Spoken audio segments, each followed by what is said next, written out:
কার রাসূল? আল্লাহর রাসূল। আল্লাযীনা মাহু, যারা রাসূলের সাথে থাকতে চায়। আপনারা কি থাকতে চান? হাত তুলে দেখান মুসলমান।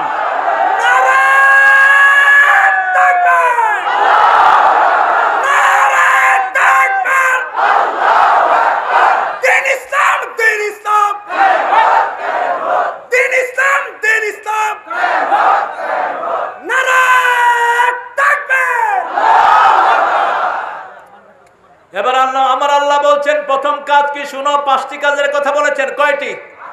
5টি কাজ। প্রথম কাজ আশিদ্দাউ আলাল কুফার, মুহাম্মদ সাল্লাল্লাহু আলাইহি ওয়াসাল্লামের সাথে যদি থাকতে চাও, কাফেরদের বিরুদ্ধে তোমাদেরকে ঐক্যবদ্ধ হতে হবে। তোমার ভাইকে কাফেররা মারবে, তুমি যদি কাফেরদের সাথে হাসো, তুমি নবীর সাথে থাকতে পারবে? আমাদের যে কোনো এক মুসলমানের গায়ে আঘাত পড়বে, আমরা রুখে দাঁড়াবো, ঠিক না বা ঠিক? যে কোনো মুসলমান 3টা কাজ থাকলে সে মুসলমান। কয়টা? কয়টা? বুখারীর বর্ণনা, বুখারী মুসলিম। মান সাল্লা সালাতানা ওয়া ইস্তাকবালা কিবলাতানা ওয়া আকালা যাবিহাতানা ফাযালিকাল মুসলিম ফি জিম্মাতিল্লাহি ওয়া রাসূলি। যে আল্লাহর কিবলাকে কিবলা মানবে, আল্লাহর তরিকায় জবাই করা খাবে, সালাত আদায় করবে, এই 3টা কাজ যার মধ্যে থাকবে সে মুসলমান। আমরা দর্শে নিজামি চিনি না, আমরা কোন পীর চিনি না, আমরা কোন দল চিনি না, আমরা 3টা কাজ চিনি, ঠিক না ঠিক? 3টা কাজ যে করবে সে আর আমি কি? আমরা কি মুসলমান? আমরা কি মুসলমান? সারা দুনিয়ায় আমাদের গায়ে যারা হাত দিবে, আমরাও তাদের গায়ে হাত দেব। আমরা আগে কাউকে মারতে জানি না, কিন্তু মার খেতে খেতে আমরা মার দিতেও জানি। মনে করো না সারা জীবন মুসলমান মার খাবে। রাসূল 13 বছর মদিনায় মক্কায় মার খেয়েছেন, 10 বছর প্রতিহত করেছেন, ঠিক না ঠিক? কিরকম প্রতিহত করেছেন? রাসূল কোথায়? সাল্লাল্লাহু বদরের ময়দানে আবু জাহিলের নেতৃত্বে গেছে 1000। আল্লাহ ভালো মেহমানদারি দিলেন। 13 বছরের 2 শিশু আবু জাহিলের শোয়া জবাই করে দিয়েছে। মুআয আর মুআওয়াজ 13 আর 11 বছর বয়স। রাসূল সাল্লাল্লাহু আলাইহি ওয়াসাল্লাম কি বলছি? রাসূলুল্লাহ, তরফার 2 সন্তান, বুখারীর বর্ণনা। ইয়া রাসূলুল্লাহ, আমাদেরকে জিহাদে নেবেন না? রাসূল সাল্লাল্লাহু আলাইহি ওয়াসাল্লাম বললেন, বদরের ময়দান ওটা জিহাদের ময়দান না, ওটা হলো আল্লাহর জান্নাত। তাআলাউ বিনা ইলাল জান্নাহ, আমার সাথে জান্নাতে চলো। বলছি ইয়া রাসূলুল্লাহ, আমরা যাব। কই তোমরা ছোট? কই ইয়া রাসূলুল্লাহ, আমরা ওই যে মুরব্বি সাহাবী যিনি জিহাদের ময়দানে যাবে, ওনার চেয়ে দ্রুত দৌড়াতে পারে। ওই সাহাবীর কানে বললেন, চাচা আপনি তো টিকেই গেছেন, আপনার সাথে দৌড় দিলে আপনি একটু আস্তে দৌড়ে আমাকে ফাস্ট করে দিয়ে, আমি যেন জিহাদে যেতে পারি। রাসূল সাল্লাল্লাহু আলাইহি ওয়াসাল্লাম মুস্কি হেসে বললেন, ঠিক আছে তুমি চলো। ছোট ভাই এসে বলছে, বড় ভাই তুমি যাবা, তোমাকে ছাড়া কোনো কাজ করি না, আমাকে কি করবা? তুমি কিভাবে টিকলা? এবার বড় ভাই বলল, এইভাবে আমি টিকেছি। এবার তোমার ব্যাপারে আমি বলছি, তুমিও রাসূল সাল্লাল্লাহু আলাইহি ওয়াসাল্লামের ওখানে গিয়ে বলবা যে আমার ছোট ভাই আমার চেয়ে জোরে দৌড়ায়, তুমি একটু আস্তে দৌড়ায় আমারে ফাস্ট করে দিও। 2 ভাই জিতে গেলেন। জিহাদের ময়দানে গিয়ে আব্দুর রহমান ইবনে আওফ রাদিয়াল্লাহু আনহু জিজ্ঞেস করছেন, আর আনা আবু জাহাল, চাচা আবু জেহেল কোনটা আমাদেরকে দেখায়া দেন। তিনি বলছেন, এই ছোট 2 বাচ্চা যখন এটা জিজ্ঞেস করলো আমি পাত্তাই দিলাম না, বারবার করে বলছে আল্লাহর রাসূলের দুশমন, আশিদ্দাউ আলাল কুফার। রাসূলের সেজদায় ওটের নাড়ি ভুঁড়ি রাসূলের গলার উপরে দিয়েছে এই আবু জেহেল। এই আবু জেহেল রাসূলের গলায় গামছা বেঁধে দুদিক থেকে টান মেরে অজ্ঞান করে দিয়েছেন। হেন অত্যাচার নাই এ আবু জেহেল রাসূলের উপর করে নাই। দেখিয়ে দেন কোনটা আবু জেহেল। আব্দুর রহমান ইবনে আওফ বললেন, আমি দেখিয়ে দিলাম, ওই যে লম্বা ঘাড়। বড় ভাই গিয়ে আক্রমণ করলো আবু জেহেলকে। আবু জেহেল ঘোড়ার উপর থেকে তলোয়ার চালালো, মুআওয়াজের হাত ঝুলে থাকলো, পায়ের তলায় হাত দিয়ে টেনে ছিঁড়ে দ্বিতীয় হাতে আক্রমণ করলেন। ঘোড়ার পা কেটে ফেলা হলো, আবু জেহেল পড়ে গেল ঘোড়া থেকে। এবার 2 ভাই দস্তাদস্তি শুরু করলেন। 2 ভাই তাকে ধরাশায়ী করে ফেললেন বদরের ময়দানে। তৃতীয় আরেকজন সাহাবী এসে তাকে চূড়ান্তভাবে জাহান্নামে পৌঁছে দিয়েছে। আজকেও আমাদের এই মুসলমানের মধ্যে সেই মুআজ আর মুআজের রক্ত এখনো প্রবাহিত আছে। আমাদের কোন মুসলমানকে কেউ যদি কিছু করে আমরা নীরব থাকবো না, ঠিক না ঠিক? আমরা ইসলামের বিরুদ্ধে যারা অবস্থান নেয় তাদের বিরুদ্ধে আমরাও আছি। আশিদ্দাউ আলাল কুফার রুহামাউ বাইনাহুম, পরস্পরের মধ্যে হবে রহম দিল। আমার ভাইয়ের ঘরে খাওয়া নেই, আমার ভাই অসুস্থ, আমি আমার সব টাকা পয়সা তার জন্য দেব। আমার ভাইয়ের বিবি নাই, আমি নিজের একটা বিবি স্যাক্রিফাইস করব, এটা আছে না নাই? রাসূল সাল্লাল্লাহু আলাইহি ওয়াসাল্লামের প্রিয় সাহাবীরা, ওনাদের মতো কেউ কিয়ামত পর্যন্ত হবে না, কিন্তু ওনারাই আমাদের আসল আদর্শ। রাসূল সাল্লাল্লাহু আলাইহি ওয়াসাল্লামকে জিজ্ঞেস করা হলো কারা জান্নাতি হবে, রাসূল সাল্লাল্লাহু আলাইহি ওয়াসাল্লাম বললেন মা আনা আলাইহি ওয়া আসহাবি। ৭৩টা গ্রুপ হবে, একটা গ্রুপ জান্নাতি। কয়টা? বাকি ৭২টা কোথায়?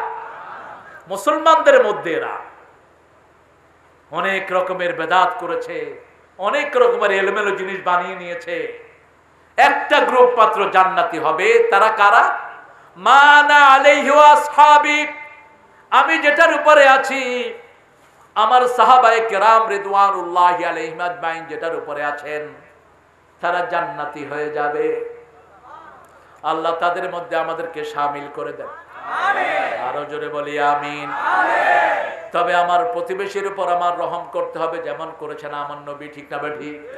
এখন আপনি এখান থেকে গিয়ে চিন্তা করলেন যে যেহেতু কাফিরদের উপর কঠিন হতে হবে, আমার প্রতিবেশী হিন্দু আছে, ২-৪টারে কিলামু আজকে গিয়ে, এটা আপনি প্রতিবেশীর হক নষ্ট করলেন। বরং আপনার ওই প্রতিবেশীর ঘরে যদি আপনি খাবার দেন, একদিন, ২ দিন, ৩ দিনের সময় নিজের অজান্তে পড়বে লা ইলাহা ইল্লাল্লাহু মুহাম্মাদুর।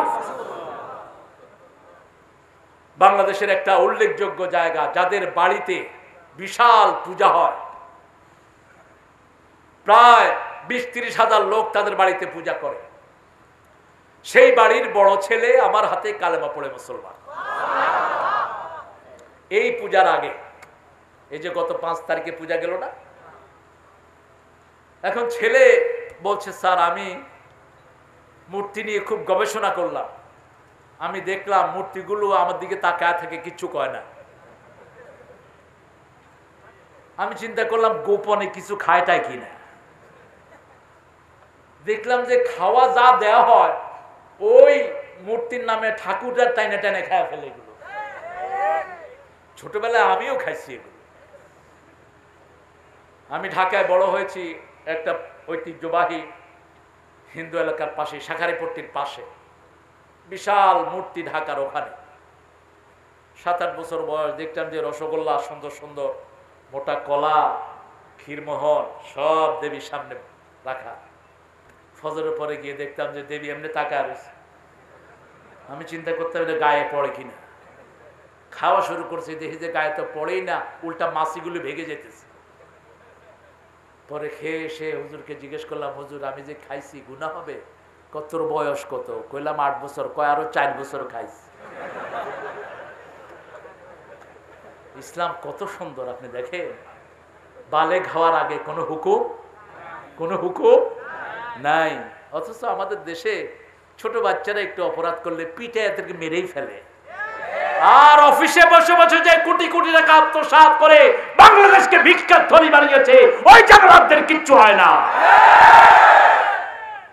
একটা ছোট্ট ছেলে মোবাইল একটা চুরি করেছে, ওকে পিটাইতে পিটাইতে মেরে ফেলছে।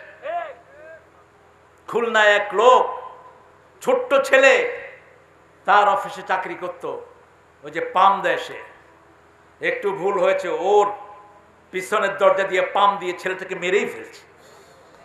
কি নিষ্ঠুর হতে পারে মানুষ! রাসূল সাল্লাল্লাহু আলাইহি সাল্লাম বলছেন যে শিশুকে আদর করে না, মুরব্বিকে সম্মান করে না, সে আমার উম্মত না।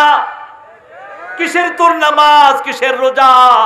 তুই মুরব্বিকে দেখলে চোখ রাঙাস, শিশুদের দেখলে ভাগিয়ে দেশ, তুই রাসূলের উম্মত হতে পারবি না। রাসূল সাল্লাল্লাহু আলাইহি সাল্লাম নামাজ পড়তেন, হাসান হুসাইন ঘাড়ে নাচতেন। কি আদর শিশুদেরকে করতেন মুহাম্মদ সাল্লাল্লাহু।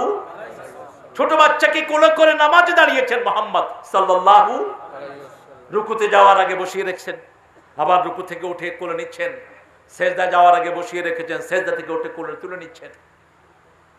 আল্লাহ রাব্বুল আলামিন বলছেন রুহামাউ বাইনাহুম, পরস্পরের মধ্যে রহমদিল হবা, প্রতিবেশীর উপর রহমদিল হবেন।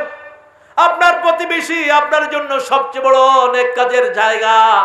প্রতিবেশীর মুখে খাবার দিবেন, সেই খাবার কে পাবেন? আল্লাহ পাবেন। প্রতিবেশীকে অভুক্ত রেখে আপনি যদি সারা রাত নামাজ পড়েন, আপনি মুমিনই না, আপনি মুমিনই না। কিসের নামাজ? মান আশবা নাফসাহু ওয়া জারুহু যায় লাইসা মুমিন। রাসূল সাল্লাল্লাহু আলাইহি ওয়াসাল্লাম বলছেন, যে নিজে পেট ভরে খায় তার প্রতিবেশী না খেয়ে থাকে, সে মুমিনই না। প্রতিবেশীকে ঘরের ডান দিকে 40 ঘর, বাম দিকে 40, সামনে 40, পিছনে 40, হোক সে প্রতিবেশী হিন্দু, হোক সে প্রতিবেশী বেনামাজি, হোক সে প্রতিবেশী অন্য ধর্মের, প্রতিবেশী হৃদয়ের পাশাপাশি, হোক সে ভিন্ন ধর্মী, ভিন্ন ভাষাভাষী, প্রতিবেশী হৃদয়ের পাশাপাশি আপনি খাওয়া দেন। রাসূল বলেছেন কোন তরকারি রাঁধলে ঝোল বাড়িয়ে দাও। ঝোল, ঝোল বলে তো আপনাদের এখানে, আপনারা কি বলেন? বগুড়ার ভাষা কঠিন, আমরা বগুড়া সোর, পুঁটি মাছ ধরতে গিয়ে সুন্দর কথা। যেহেতু গেটওয়ে উত্তরবঙ্গের বিভিন্ন মাল্টিকালচারাল ভাষা এখানে ঢুকেছে। আপনি আপনার প্রতিবেশীকে তরকারির ঘ্রাণ গেলে ঝোল দেন, তরকারি দিতে না পারলে। ফল যদি দিতে না পারেন, ফলের খোসা বাহিরে ফেলবেন না, নিষেধ। প্রতিবেশীর গরিব সন্তান খোসা দেখে আফসোস করবে, আহারে আমার আব্বা যদি পয়সা আলো হতো আমার জন্য একটু ফল নিয়ে আসত। আপনি দেন না, আপনি দেন, আপনি দেখবেন কালবার বাহিরে কেউ থাকবে না। আপনি কাউকে ক্রিটিসাইজ করবেন না, অপমানিত করবেন না। একজন মানুষকে সম্মান দেন, আপনাকে সম্মান দিবেন কে? আল্লাহ। আমরা যদি প্রতিবেশীর হক আদায় করি, বাংলাদেশে কোনো জমির মামলা থাকবে না, বাংলাদেশে কোনো আইল ঠেলার মামলা থাকবে না, কোনো কিছুর মামলায় বাংলাদেশে থাকবে না। অথচ জমি ঠেলার আইল বাংলাদেশে সবচেয়ে বেশি। ভাইয়ের জমি ভাইয়ে মেরে দিচ্ছে, এতিমের জমি মেরে দিচ্ছে, তিনি মসজিদের মোতাওয়াল্লি। আল্লাহ বলছেন ইয়াকুলুনা ফি বুতুনিহিম নারা, সে আগুন দিয়ে তার পেট বোঝাই করেছে। কিসের তোমার সেজদা? এটা কবুল হবে না। আগে প্রতিবেশীর হক দাও, সন্তানের হক দাও, ঠিক না বেটি? এতিমের মাথায় হাত দিবেন, হাতের নিচে যত চুল এত পরিমাণ সওয়াব উঠবে আমলনামায়। এতিমকে বুকে টেনে নিবেন। রাসূল সাল্লাল্লাহু আলাইহি ওয়াসাল্লাম বলছেন কাফিলুল ইয়াতাইম হাতাইনে ফিল জান্নাহ, যারা এতিমকে আদর করবে, এতিমের তদারকি নিবে, তারা আমার সাথে এইভাবে জান্নাতে থাকবে। কারণ রাসূল নিজে এতিম ছিলেন। আলাম ইয়াজিদকা ইয়াতীমান ফাআওয়া ওয়া ওয়াজাদাকা দাল্লান ফাহাদা। নবী আলাইহিস সালাম আপনি এতিম ছিলেন, আপনাকে আমি আশ্রয় দিয়েছি, আপনাকে আমি হেদায়েতের সন্ধান দান করেছি। এতিমকে যারা আশ্রয় দেয়, রাসূল সাল্লাল্লাহু আলাইহি ওয়াসাল্লাম তাদেরকে নিজের সাথে জান্নাতে রাখবে। যেই ঘরে মেয়ে বেশি সেই ঘরে রহমত বেশি। তিনটা মেয়ের বাপ রাসূল বলেন এইভাবে আমার সাথে জান্নাতে থাকবে। সাহাবায়ে কেরাম বললেন দুই মেয়ের বাপ, রাসূল বলবেন জান্নাতি। এক মেয়ের বাপ জান্নাতি, তবে মেয়ের উপর অত্যাচার করা যাবে না, বাঁকা চোখে মেয়ের দিকে তাকানো যাবে না। মেয়েকে খাওয়াবেন কম, ছেলেকে খাওয়াবেন তো কাকে বেশি খাওয়াবেন? কাকে আগে দিবেন? কেন? রাসূল সাল্লাল্লাহু আলাইহি ওয়াসাল্লাম দিয়েছেন। বুখারীর হাদিস, একজন সাহাবী বাজারে যাচ্ছেন, রাসূল সাল্লাল্লাহু আলাইহি ওয়াসাল্লাম বলেন কোথায় যাও বাজারে? কেন? আমার ছেলের জন্য জামা আনবো। তোমার কি ছেলেই আছে নাকি? না হুজুর মেয়েও আছে। মেয়ের জন্য কি আনবে? সাহাবীরা যেন চুপ থাকলেন। রাসূল সাল্লাল্লাহু আলাইহি ওয়াসাল্লাম বলেন আগে মেয়ের হাতে দিবে, তারপরে ছেলের হাতে। আগে মেয়ের জন্য কিনবে, তারপরে ছেলের জন্য কিনবে। কারণ এই পৃথিবীতে আসার জন্য সবচেয়ে বেশি কষ্ট কার? আরো জোরে বলেন, মায়ের। ওগো মা তুমি এই ধরনের শ্রেষ্ঠ নেয়ামত, তোমারই পদ তলে রয়েছে জান্নাত। এই পৃথিবী থাকতো গো ফুল পাখিহীন, এই পৃথিবী থাকতো গো মায়া মোহহীন, যদি না পেত মায়ের মায়ারি হাত, যদি না পেত মায়ের মায়ারি হাত। ও গো মা তুমি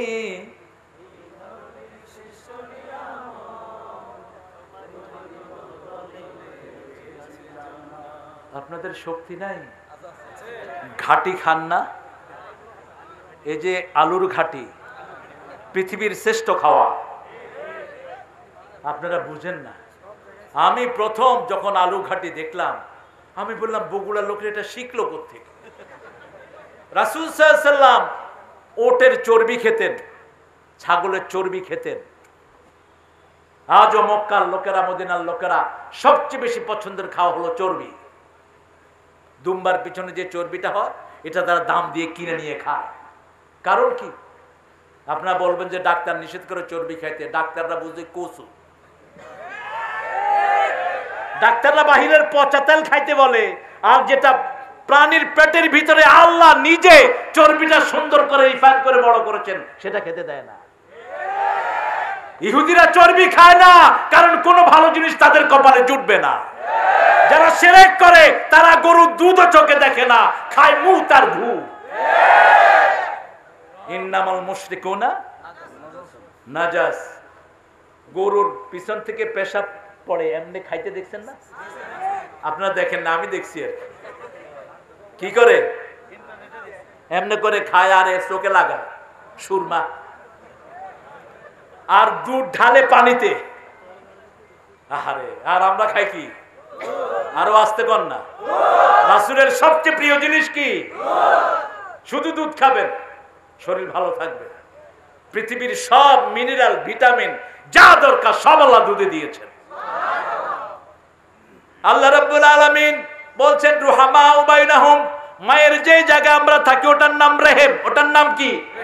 রেহেম। রেহেমের সম্পর্ক যারা জোড়া লাগায়, আল্লাহ বলেন হাদিসে কুদসিতে, আমি আল্লাহ আমার রহমত তার সাথে লাগায়া দেই। আর রেহেমের সম্পর্ক যারা ছিন্ন করে, আমি আল্লাহ তার সাথে সম্পর্ক ছিন্ন করে ফেলি। আপনার মায়ের খবর নেন নেই, বাপের খবর নেন নেই, ভাইয়ের খবর, চাচার খবর, চাচির খবর নেন নাই, আপনার মামার খবর নেন নাই, আজকে গিয়ে মাপ চান, মাপ চেয়ে তাদের জন্য দোয়া করেন। তারা দুনিয়া থেকে চলে গেছে, তাদের জন্য দোয়া করেন, আপনাকে মাফ করে দিবেন কে? এবার আল্লাহ রাব্বুল আলামিন 3 নম্বরে বলছেন, তারাহুম রুকআন সুজদান ইয়াবতাগুনা ফাদলাম মিনাল্লাহি ওয়া রিদওয়ানা। তাদেরকে দেখবা যারা রাসূলের সাথে থাকে রুকআন সুজদা, রুকু এবং সিজদায়, ঠিক না ঠিক?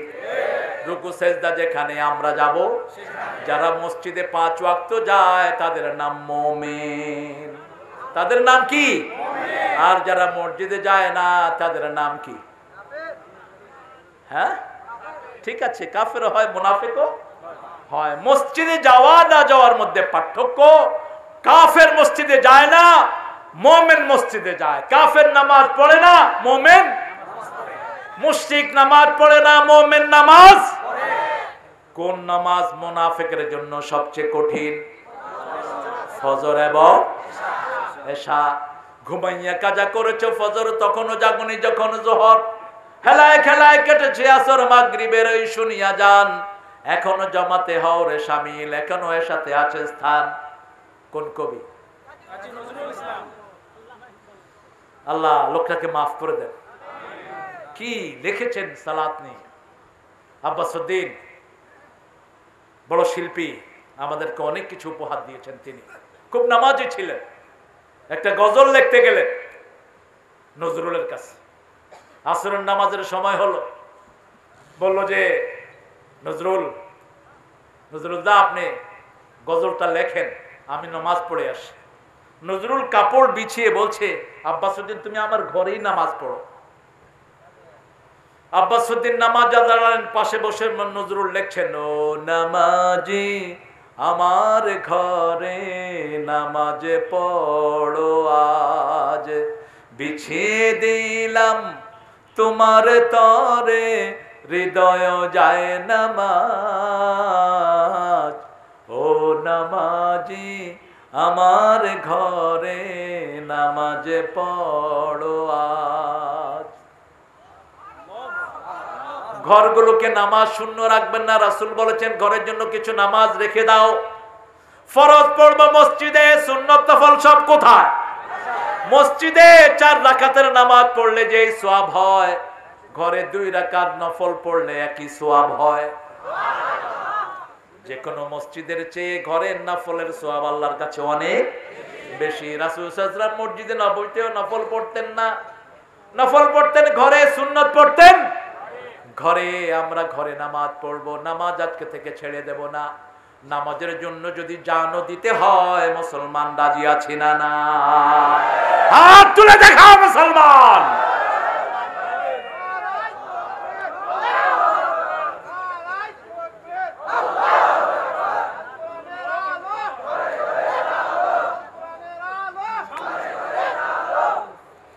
মুসলমান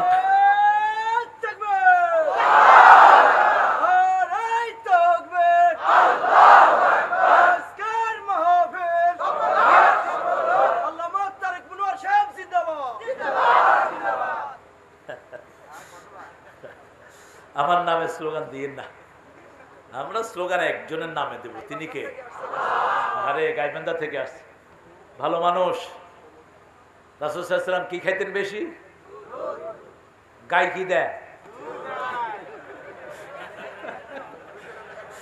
গাইবান্ধার মানুষ খুব ভালো, মেয়েরা আরো বেশি ভালো। আমার অনেক পরিচিত জন গাইবান্ধায় বিয়ে করেছেন, মেয়েগুলো অনেক বেশি বরকতি হয়। আমাদের সব এলাকার মেয়েরাই বরকতি, আল্লাহ কবুল করুন। বাংলাদেশের মেয়েদের মতো পরিশ্রমী মেয়ে দুনিয়ার কোন দেশে এমনকি সৌদি আরবেও নাই। আছে 2-1টা, কিন্তু বাংলাদেশের জেনারেলি। সৌদি আরবে স্বামী যদি আজকে রাঁধে, কালকে বউ রাঁধবে, পরশুদিন বউ রেঁধে কবে স্বামী তুই উদখুল ফিত তাবাক, বাবুর্চিখানায় যা, তুই রাঁধ। বাংলাদেশে রান্না করে কারা? কথা কন।